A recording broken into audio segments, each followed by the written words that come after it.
Yo, what's going on, guys? KrispyFlakes here. For today's video, I am going to be doing my 2020 NBA playoff bracket. So a few weeks ago, I did a predictions video, but that was like before seeding and all that stuff was put into place. It was just kind of based off of how I thought the NBA was going to end, and also how like the playoffs were going to start and stuff like that there, man. So this should be really interesting. I'm doing this right before game one of the play-in game for the Portland Trail Blazers and Memphis Grizzlies. Let's be quite honest.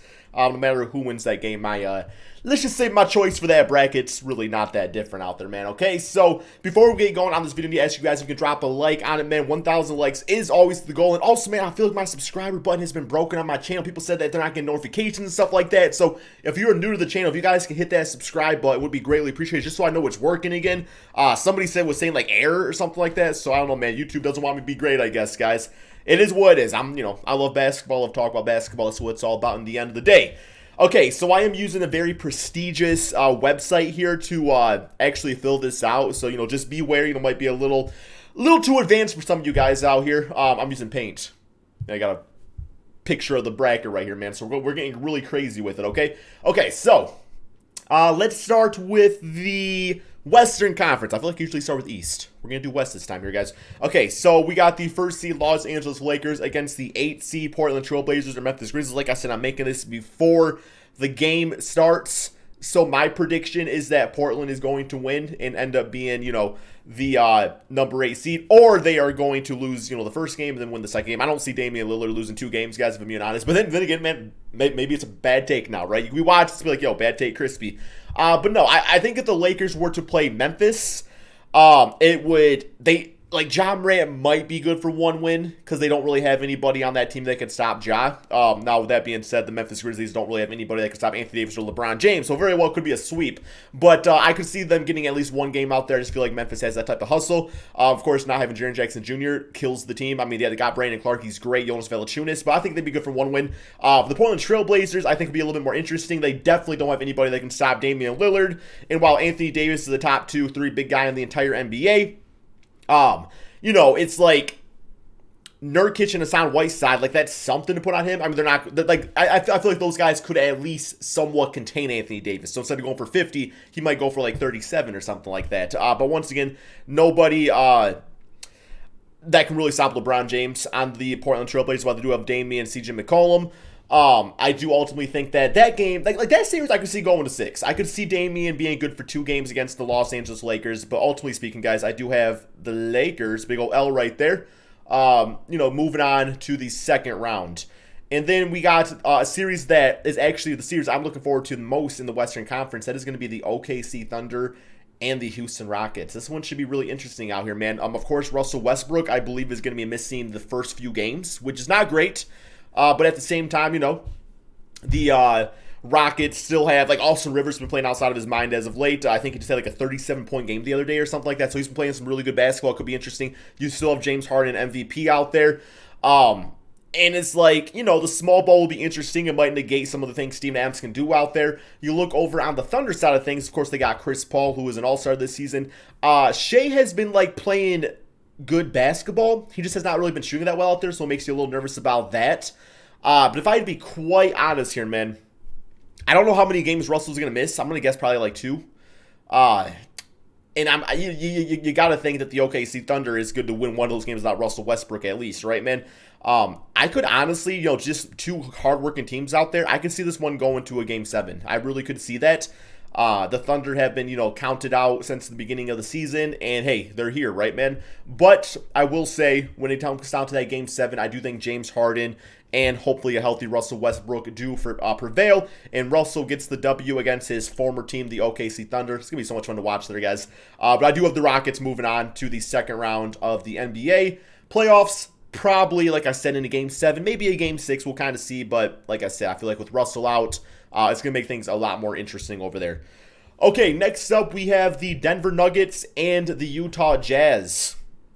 Alrighty, so this should also be a very interesting series. I believe they did go to a double OT not too long ago, so that should be a lot of fun to watch.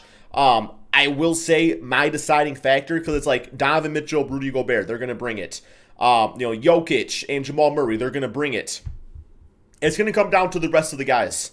And if I'm being 100% honest, I just feel like the Nuggets have more of the rest of the other guys as opposed to the Utah Jazz.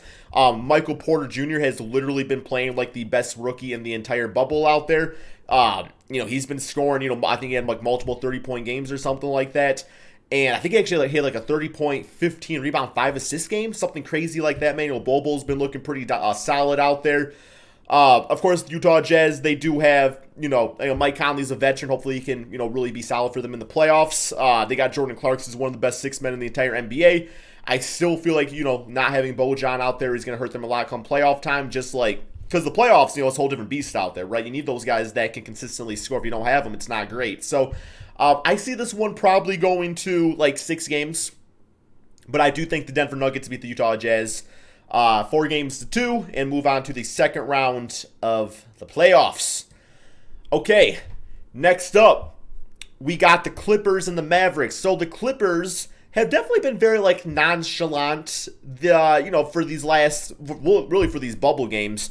Some guys have been resting. Some guys have been out, like Montrezl Harrell, due to personal reasons. Hopefully he's good and ready to go. Patrick Beverley missed quite a few games. Lou Williams had the chicken wing problem out there. A stripper problem, I want to call it that. But no, man, I do think they'll be ready to go. At the end of the day, it really comes down to Kawhi and Paul George for them, and both those guys are great. And then, of course, on the Dallas Mavericks side, Luka Doncic, who is playing like one of the, maybe even the best player in the bubble. Like the way he's been playing, man, has been absolutely crazy. Been right there with Damian Lillard, right? And of course, Kristaps Porzingis is looking like his old self again. This is going to be an interesting series. It's really hard for me to bet against the Clippers in it, just because I do feel like the biggest issue with the Mavericks is that sometimes they're not the greatest at closing. Sometimes Luka doesn't really come up in the clutch. And when it comes down to the playoffs, I mean, no team is always going to be consistently clutch, right? But when you're playing a game like the Clippers, you cannot afford to have a game or two where you just don't make big plays down the stretch. And I think that is going to be the deciding factor. Once again, I don't think this is going to be like a sweep or anything like that. I feel like the Dallas Mavericks are good for a few games. I don't see it quite going to a game 7. I do think it's going to be in 6 games. I do think the Clippers move on against the Dallas Mavericks 4-2. There we go. Kind of went outside the lines on that one, man. Reminds me of my high school art class. Yeah, I was bad in art class, guys. I got a mean story. I mean, it was my senior year. I don't know why I was taking art class senior year, and we had to do a color wheel. Senior year of damn high school, guys. My damn art teacher made us do color wheels like we're damn first grade again, and I couldn't do it because I'm not good at art. And, I saw this nice, crispy-looking color wheel just sitting there drying. So I took it and put my name on it. And some girl walked up to me and she said, "Did you steal my color wheel?" Senior year of high school, guys. I said, "Oh, I didn't know it was yours. I thought it was mine." And then she saw what mine was, and she was like, "There's no way you made that mistake." It was not great, guys. Definitely not great, but it is what it is. Okay, next up, I did pass the class. I cannot bear to show my face on camera, guys, if I failed high school because I could not pass art class. But we got the Bucks and the Magic. Okay, so I did hear, I don't know if this is the rumor, if this was actually confirmed. I mean, if Woj don't say it ain't true, right? Or Chris Move, of course. I did hear that Mo Bamba left the bubble and he's out. Like, he's just out for the rest of the season. I mean, that's a big-time loss for the Magic. They already don't have Jonathan Isaac against the Milwaukee Bucks, top team in the NBA, if you ask me. At least in the regular season. The playoffs could be different. But I do have the Bucks sweeping the Magic. I'm sorry to say. I don't even think, last year I think the Magic had one game, and it's because DJ Augustine was playing like he was Steph Curry. I don't really see that happening again, guys, and especially with all the injuries now. I got the Bucks moving on in 4 games. And then we got another series that I think is going to be fantastic to watch. We got Jimmy Butler and Miami Heat against Bubble Warren and the Pacers. Okay, so TJ Warren's been fantastic, right?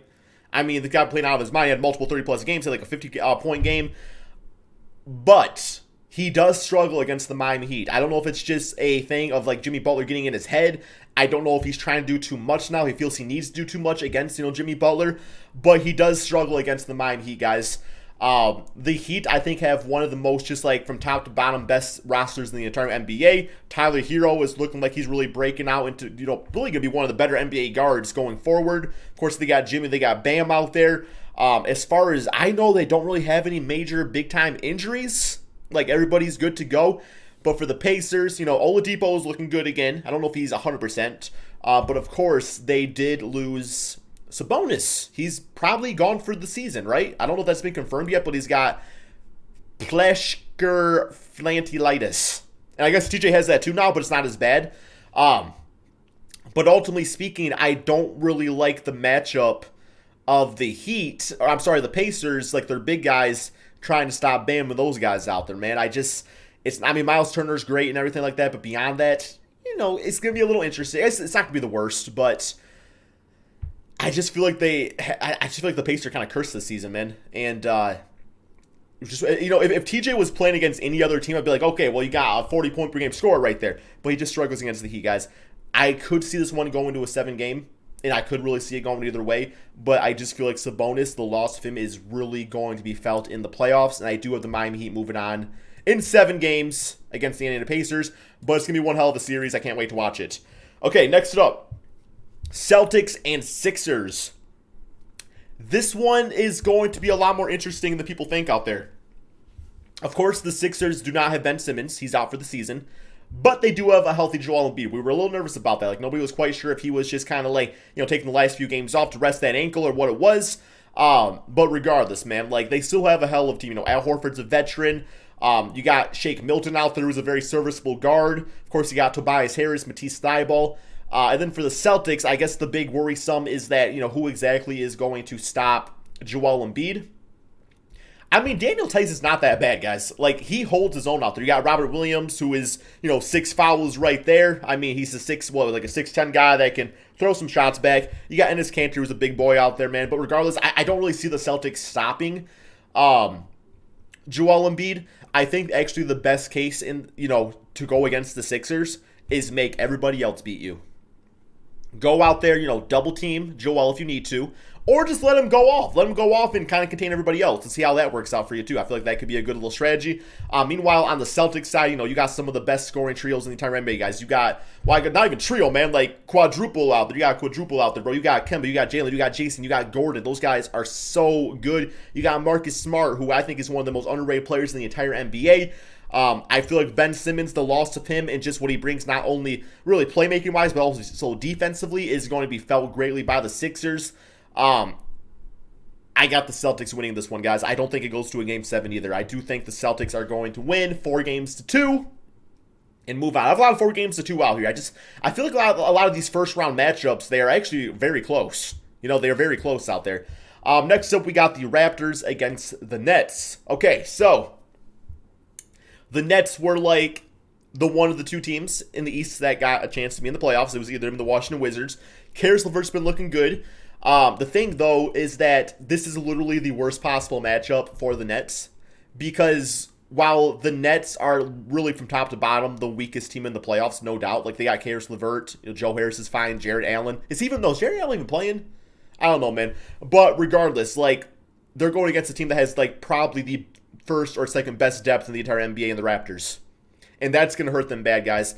I don't think the Nets get one game here. I think the Raptors, they were last year's champions. Yes, I know Kawhi Leonard was on the team, but they're playing still fantastic basketball without him.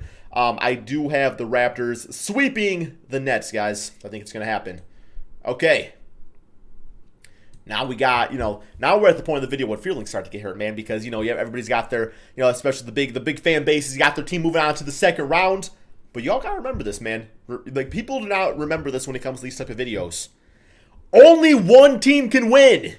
Only one team can win, guys. So that means if you get pissed off at me because I knock out the Celtics and the Clippers and the Lakers and I say the Bucks are going to win, something like that, I could very well be wrong. But at the end of the day, man, all these teams except one are going to get knocked out. It's so funny, reading the comment section sometimes and seeing like the dislike bar in these videos because people get so pissed off because you don't have their team winning at all. Where in reality, only one team can. It's so funny. It's so funny. Okay, let's start with the Western Conference. Again, we got the Lakers against the Houston Rockets. At this point, Russell Westbrook should be back healthy, assuming nothing bad happens. I do think their small ball is going to be interesting against the Los Angeles Lakers. If I'm being quite honest, if I'm the Lakers, I'm doing a lot of lineups with Anthony Davis at the center spot and Kuzma at the 4 because I do feel like that would be able to somewhat negate the small ballness of the Houston Rockets. I don't really think I really don't think like Dwight Howard, JaVale McGee, it would be a great idea to have those guys on at the courts, too much against like the small ball Rockets. So that's just my opinions on that. And then, of course, you have the dynamic duo of Russell and James Harden going up against essentially a backcourt of like, I think Rondo should be back by then, but I feel like Rondo's more of a negative than a positive to the Lakers these days. I mean, really, it comes down to, James Harden, Russell Westbrook, LeBron James, Anthony Davis. All these, both these duos are fantastic for different reasons. I got the Lakers winning, guys. I don't think it's going to be an easy series, though. I don't think it's going to be like some, 4-0 or 4-1. I honestly think it could go to a 7-game series. I got that much just like belief in James Harden and Russell Westbrook. I just think it's one of those cases where, they're playing the Lakers. Sorry, guys, I got to play the Lakers. Not great. I do have the Lakers winning in a 7-game series, man. It's going to happen. It's going to happen. Okay, next up we have the Nuggets against the Clippers. Should also be a very interesting series. Obviously, this was a big step for the Nuggets into the second round like this, especially with such a young team. They got a very young team, guys. And I do think that youth is going to be the downfall of them in the second round. It's going to be one of those cases where it's like, okay, this was the next step for the Nuggets. The next step after that is hopefully, Michael Porter, Bobo, those guys come together. More seasoned veterans at that point. Maybe they get like a Bradley Beal, and then they become like a Western Conference Finals team next year. But, I feel like the second round in a close series should be good. I do think the Clippers win probably in 6 games once again. I just think the Nuggets are that talented where they're not going to get swept. They're not only going to win one game. It's going to be a 6-game series. I have the Clippers moving on. We'll get the Lakers, Clippers, man. Which, it's going to suck seeing that matchup not in Los Angeles. That would have been so much fun to see that in Staples Center. I'm really missing, like, the home court environment. Like, the bubble, like, props to the NBA for setting that up and everything.